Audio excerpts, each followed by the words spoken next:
नाम रीहुल अकीम है और 70,000 जंजीरों से उसको रब्बे करीम ने बांध रखा है और 70,000 फरिश्ते उस पर मुहाफिज हैं। जब कयामत का दिन होगा वो हवा छोड़ दी जाएगी और वो इतनी तेज होगी कि पहाड़ों को रेशम के जर्रों की तरह उड़ा कर रख देगी और आसमान गिर पड़ेगा और टुकड़े टुकड़े हो जाएगा और वो रूई के गालों की तरह उड़ते फिरेंगे। हुक्म जलील हुआ कि ऐ फरिश्तों, वो हवा कौम आद पर कुछ देर के वास्ते छोड़ दो। तब उन्होंने अर्ज की कि ऐ जब्बारे आलम, किस कदर छोड़ दे। हुक्म हुआ कि गाय की नाक के नथने के अंदर से छोड़ दो। उन्होंने फिर अर्ज की, या रब्बुल आलमीन, इस मिकदार से तो सारा आलम ही बर्बाद हो जाएगा। तब हुक्म हुआ कि सुई के नाके के सुराख के बराबर छोड़ दो। जब उन्होंने हुक्म खुदा बजा लाते हुए उस हवा को सुई के सुराख के बराबर से छोड़ा तो वो हवा अब्र सया की मानंद पहाड़ की तरफ निकल आई। इस हवा को देखकर कौम आद बहुत खुश हुई और कहने लगी कि ये अब्र हम पर जरूर बरसेगा। हजरत हूद अलैहिस्सलाम ने कहा, कोई नहीं, ये वही है जिससे तुम इनकार करते थे और ये वो हवा है जिसमें तुक की मार है। और जब हवा निकली, काफरों ने कहा, ए हूद, तूने जो खुशखबरी पहुंचाई उससे हम कुंगतर होंगे। हजरत हूद अलैहिस्सलाम ने फरमाया, ए काफिरों, जरा सब्र करो, अल्लाह ताला की तरफ से तुम पर अजाब अलीम पहुंचता है। मुअज़्ज़िज़ दोस्तों, इस खबर को सुनकर तकरीबन 7 लाख मर्द 3 पहाड़ों के दामन में जाकर खड़े हो गए। ये सब आपस में एक दूसरे का हाथ पकड़कर अपने पाँव को घुटनों तक जमीन में गाड़ कर बैठ गए और अपने चाहने वालों के गेम एक खौल तैयार कर दिए और ये कहने लगे कि 3 अतराफ तो पहाड़ हैं और एक जानिब हम सब हैं।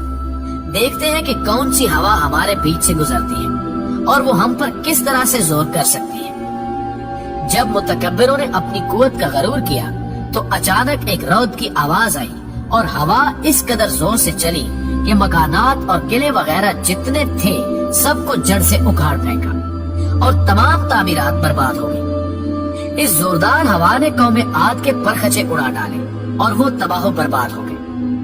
यहाँ एक और रिवायत भी आप तक पहुँचाते चले कि जब हर तरह की कोशिश के बावजूद कौम आद ने हक बात को मानने से इनकार कर दिया तो अल्लाह ताला ने कौम आद पर कहत मुसल्लत कर दिया।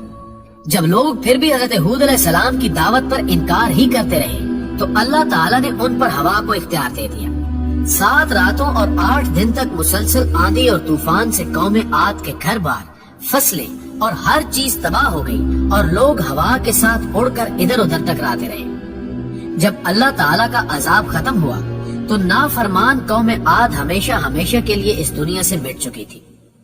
लोगों के जिस्म मैदानों में यूं बिखरे पड़े थे जैसे खजूर के कटे हुए तने हों और कोई उनको संभालने वाला बाकी न बचा। कौम आद में से हजरत हूद अलैहिस्सलाम और चंद लोग जो ईमान लाए थे सिर्फ वही बाकी बचे और पाक परवरदिगार के हुक्म से हिजरत करके दूसरी जगह चले गए। मुअज़्ज़िज़ दोस्तों, कहा जाता है कि कौम आद को रब्बे करीम ने बेशुमार नेमतों से नवाजा था मगर उन्होंने इसको अल्लाह ताला की अता समझने की बजाय ये समझ लिया कि ये उनकी अपनी मेहनत है।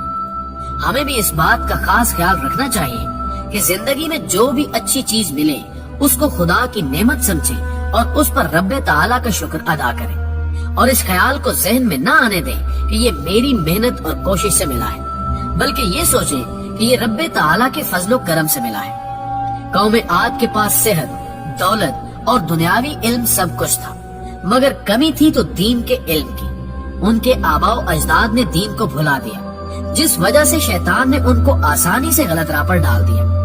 हमें भी हर लम्हे ये जानने की कोशिश करनी चाहिए कि हमारा दीन हमें क्या सिखाता है ताकि हम शैतान के बहकावे में न आ सके।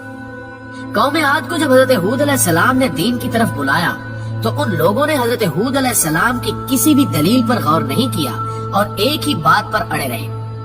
हमें कुरान पाक में अल्लाह ताला ने बार बार गौर व फिक्र करने का हुक्म दिया है, लिहाजा हमें ये भी चाहिए कि किसी भी बात पर अड़ जाने की बजाय और कोई भी जवाब देने से पहले अच्छी तरह गौर करें कि कहीं हम गलती पर तो नहीं हैं।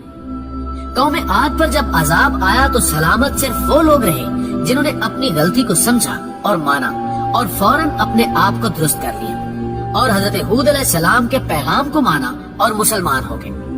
जब रब्बे दो जहां का गुनाहगारों पर अजाब आता है तो फिर बच निकलने की कोई राह नहीं रहती, लिहाजा हमें भी डरना चाहिए اور غلطی ہونے پر اس سے پہلے کہ پکڑ ہو فوراً